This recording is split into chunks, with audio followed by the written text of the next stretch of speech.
openly and honestly. And that's been the beauty of this group, that we've created a safe space in which everyone can speak whatever there is in their hearts. And the first question, I want to share something that Brahma Baba told Dadi Janki. Dadi Janki lived to be 104, but she went through many, many illnesses, and for most of the time that I knew her, and I knew her from age 8 until she passed away, she went through many, many different periods of illness. And at one point, Baba said to her, remember that you're not just the charioteer, the driver of this body, this chariot, but you're also the mechanic. And so you have a responsibility to take care of this. And when this decides that you stop, you have to listen to it. And so, in fact, the story behind is that when I heard that you'd been unwell, I was wanting to connect with you on the phone, and we didn't have a number. And I was going to tell you, please don't travel until you're completely well. But of course, perfect drama that you're here and you took the time today to listen to your body and actually give it the space and time it needed to rest fully.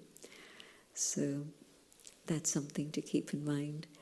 I remember a mechanic telling me when I first started to learn to drive, and I didn't understand what he was saying.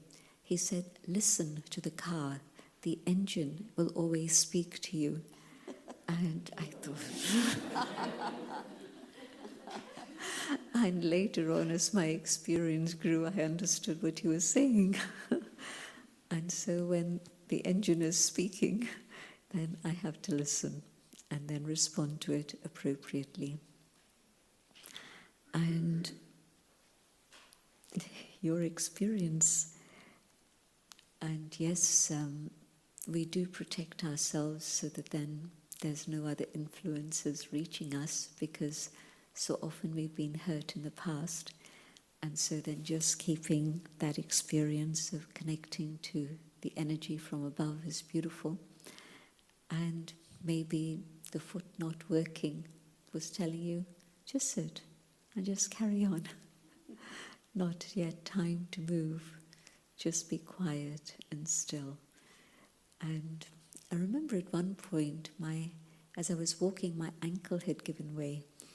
And I was lucky I was near a wall, so I got hold of the wall and I didn't fall. But they couldn't find what had gone on.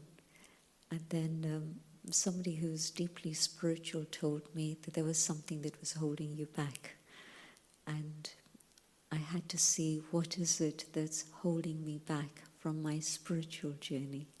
I was walking just at home, but suddenly the ankle had given way. But the spiritual interpretation was, see what's holding you back. And when I looked inside, I could see what was holding me back. And I had to work with that. So maybe a signal. Yeah? The big question about forgiveness.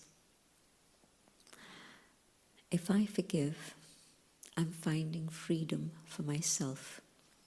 I'm not doing someone else a favor in forgiving them, but I'm allowing myself to become free, and then I can let go. It's not really possible to let go without first forgiving. And in fact, forgiveness is the first step, and then further on, the letting go, so that the memory doesn't keep troubling me again and again. And Mandela's story, leaving the prison in Robben Island, he came through the first set of gates. Then there was a short walk to the second set of gates. And of course, he'd been reflecting on all these things in solitude a long time. But in that short space, he realized that I have to leave this place having forgiven. If I don't leave those gates without having forgiven, I'll still be holding myself in prison. And so that was the first step towards democracy. one man letting go and forgiving, and I'm sure that de Klerk also, I read some things and heard some things about the journey he was going through at the same time, and coming to that realization that there had to be a change, otherwise there would be a bloody revolution. And so one person forgiving and another person at the same time catching a signal and also deciding to make a major shift. And it was a very major shift that de Klerk had to make.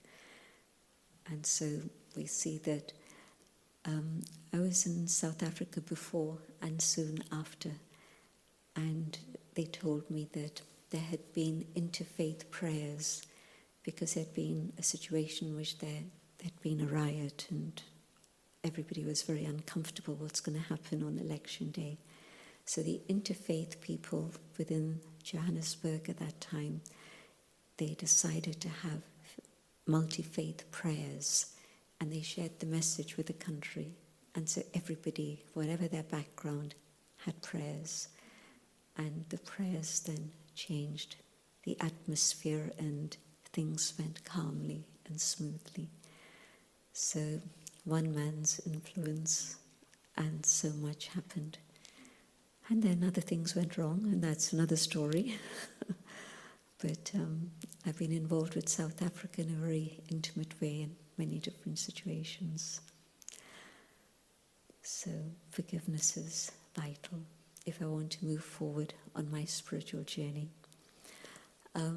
I keep quoting Dadi because she was my mentor for 40 years. I shared a room with her.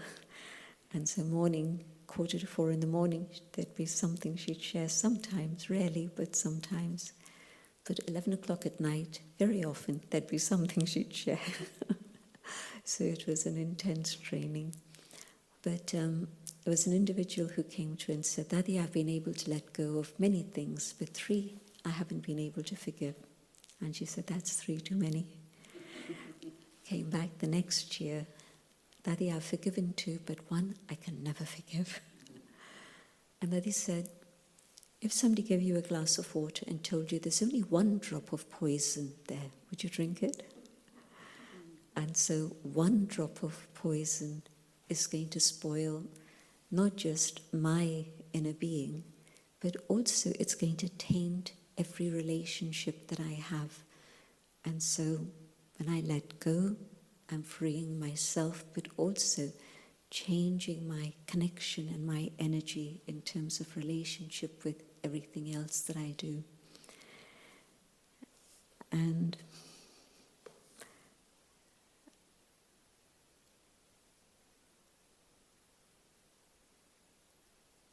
the byproduct of this energy of silence, many, many different aspects of this energy of silence, a new vision, a new perception, and yes, enthusiasm, power. So there can be many different aspects of the byproduct of the power of silence and the energy of silence. And there were lots of lovely things shared, but I didn't actually catch any other question as such.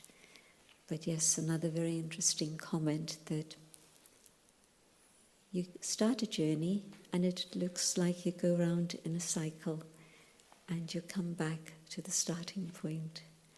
And that's very true, that there are many, many cycles. Everything goes round in a cycle.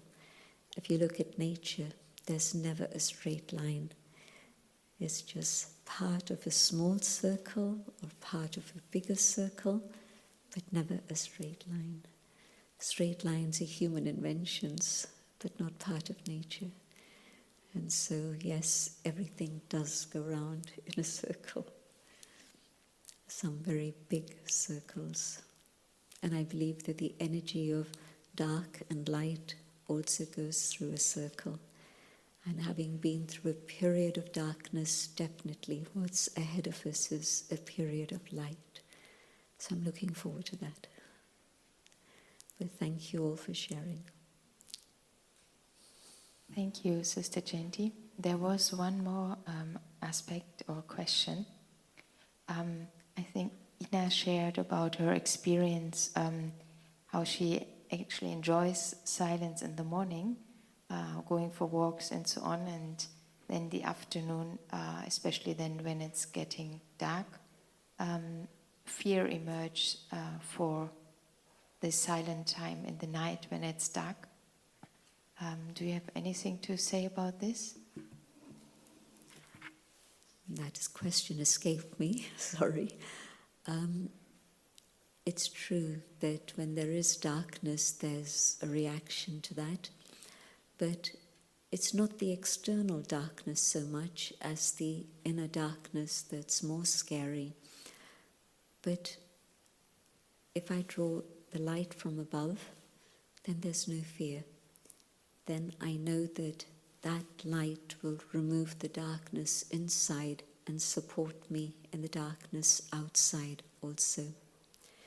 And there's a very lovely image, and that is, when there is darkness, you don't fight the darkness, you don't struggle with the darkness, you don't try to sweep the darkness away, you just simply light a candle, and a candle will chase away the darkness. And so if I keep the awareness of the soul, then that light helps me and protects me and carries me through inner and outer darkness.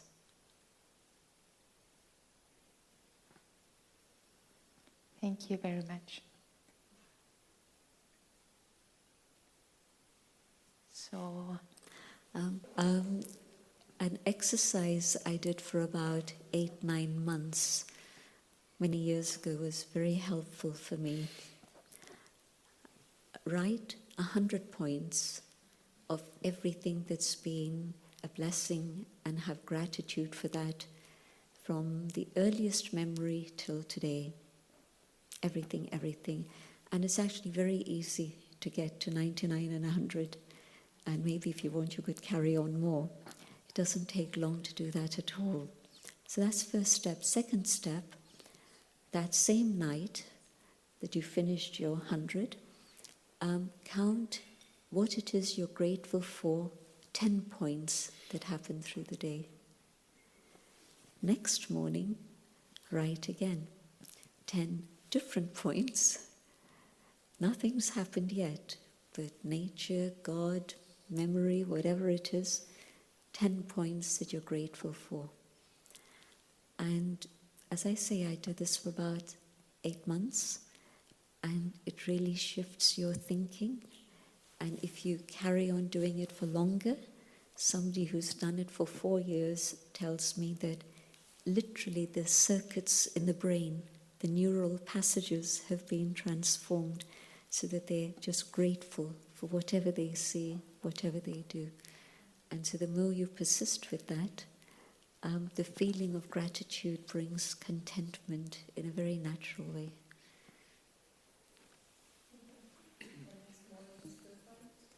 Yes, different. You have to make yourself think. Are you going on in 4 years again?